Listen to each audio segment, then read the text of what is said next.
चाकू से खींचा किस्मत की लकीर और बन गया दुनिया का सबसे महान इंसान।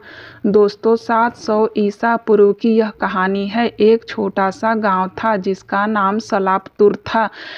उस गांव में एक बालक था जो पढ़ने लिखने में बहुत कमज़ोर था। वह गांव के हर बच्चों के साथ गुरुजी से शिक्षा लेने पाठशाला जाता था। गुरुजी उसको बहुत पढ़ाते समझाते, लेकिन उसे पढ़ाई बिल्कुल समझ में नहीं आती थी। गुरुजी बहुत परेशान हो गए। फिर एक दिन उन्होंने उस बालक को अपने पास बुलाए और बोले, अपना हाथ दिखाओ। गुरुजी ने उसका हथेली कुछ देर देखा। हथेली देखने के बाद गुरुजी ने कहा, बेटा तुम घर चले जाओ, पढ़ाई लिखाई तुम्हारे बस की बात नहीं है। तो उस बालक ने बोला, आप ऐसा क्यों बोल रहे हैं गुरुजी? तो गुरुजी ने बोला, हे शिष्य, तुम्हारे हाथ में विद्या की रेखा नहीं है, अर्थात तुम पढ़ाई लिखाई नहीं कर सकते, तुम पढ़ लिख कर कुछ नहीं कर सकते, तुम्हारे दिमाग में कभी भी पढ़ाई लिखाई नहीं आ सकती, इसलिए तुम समय व्यतीत नहीं करो और घर जाकर कोई दूसरा काम करो। उस शिष्य ने गुरुजी से बोला कि विद्या की रेखा कैसी होती है? तो गुरुजी ने एक होशियार बच्चे का हाथ दिखाया और बताया कि देखो, यह है विद्या की रेखा जो कि तुम्हारे हथेली पर नहीं है। वह बच्चा घर गया और घर से वापस आया। वापस आकर गुरुजी के सामने अपनी हथेली पर चाकू से एक लकीर खींच डाला। किस्मत की लकीर ठीक होशियार बच्चे की विद्या रेखा की तरह। गुरुजी यह देखकर बहुत हैरान हो गए। वह डर गए। उन्होंने उस बालक को अपने पास बुलाया और बोला कि बच्चे, तुमने ऐसा क्यों किया? तो उस बालक ने कहा, गुरुजी, मेरे हाथ में विद्या की रेखा नहीं थी, अब मेरे हाथ में विद्या की रेखा हो गई है, जैसे कि उस होशियार बालक के हाथ पर है। गुरुजी, अब तो मैं विद्या सीख सकता हूँ। अब तो मैं होशियार बच्चे की तरह एक होशियार छात्र बन सकता हूँ। ज्ञान अब मेरे भी दिमाग में भी आ सकता है। मैं भी एक होशियार छात्र बनना चाहता हूँ।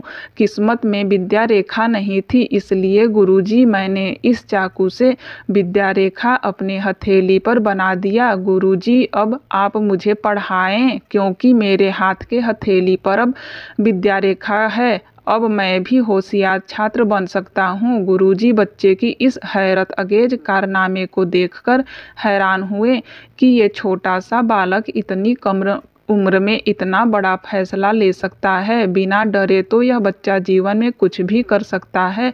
गुरुजी उस बच्चे को फिर से पढ़ाने लगे। दोस्तों, क्या आपको पता है कि वह बच्चा कौन था?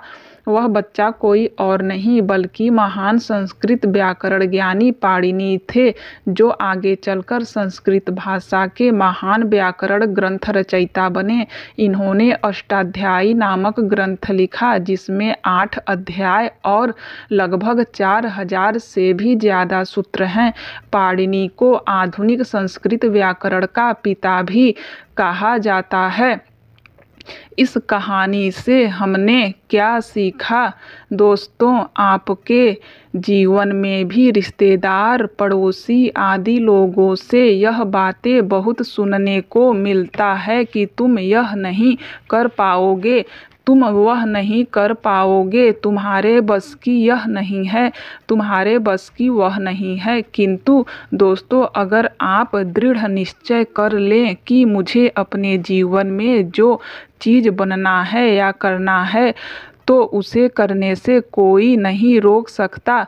आपके हाथ की लकीर आपकी सोच और आपके दिमाग की एक उपज होती है। बस उस उपज को मजबूत बनाए रखना है और आप जो जीवन में बनना चाहते हैं या फिर जो भी करना चाहते हैं, बिना कुछ ध्यान दिए बस करते जाएं। डरो मत, किसी से भी बातों पर ध्यान मत दें, बस कर्म करें। आज नहीं तो कल आपको वह जरूर मिलेगा जो आप पाना चाहते हैं, क्योंकि मेहनत का फल हमेशा अच्छा होता है। बस आपकी सोच मजबूत होनी चाहिए और बड़ी होनी चाहिए। उसी हिसाब से कर्म भी बड़ा रखें। आपको जीवन में सफल होने से कोई नहीं रोक सकता। आपको अपने हथेली पर चाकू से किस्मत की लकीर बनाने की ज़रूरत नहीं है, बल्कि अपने सोच में जिद की लकीर बनाने की ज़रूरत है।